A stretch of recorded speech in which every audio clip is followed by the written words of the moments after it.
Katanar election ke jela kampat Treikam ya jing Beain ya Nongthep bantip ya basisya bagi basyurum tu ni ka special intensive revision SIR kumbala syagwe jela ha ka jing Treikam katanar election commission of India ECI ya ka SIR dangshan ha Bihar bahagi jela dagi paulak ngut kibre gasya kentaj bat Shah Weng nakatup kum Nongthep u chief electoral officer CEO ka Meghalaya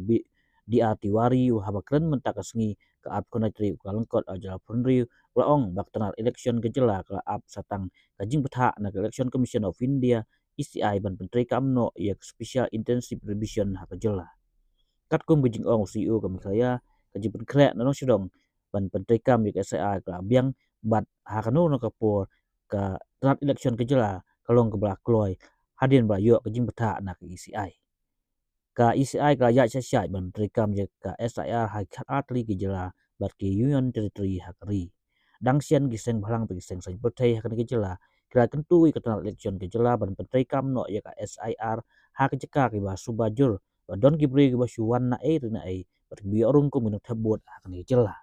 uti wari wa ya thu wa na kaling ka tanal election ki jela ka pendap ki don kambaro ban Treikam ki SIR hendai kadang apat ia ka hukum na ka ECI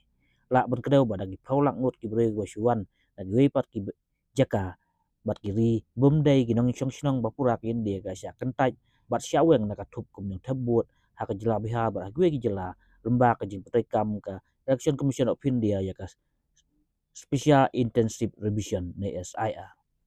For the transparency and the faith of the people is very important, and the guidelines are very much clear, and several preparatory activities has already been taken up in all the state as per instruction of the election commission. So we are also fully ready for the SIR. SIR is the one exercise, and it is a little bit different from regular SSR, as during SIR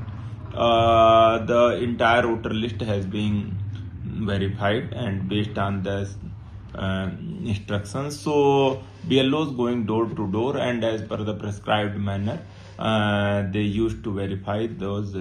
entries in the voter list, and accordingly there is no appeal file in the state like Bihar, and certainly the process is going very smoothly in other state also. So it will bring the electoral roll very clean and free of error. So that is the main purpose, and once the schedule will come, then Meghalaya will also.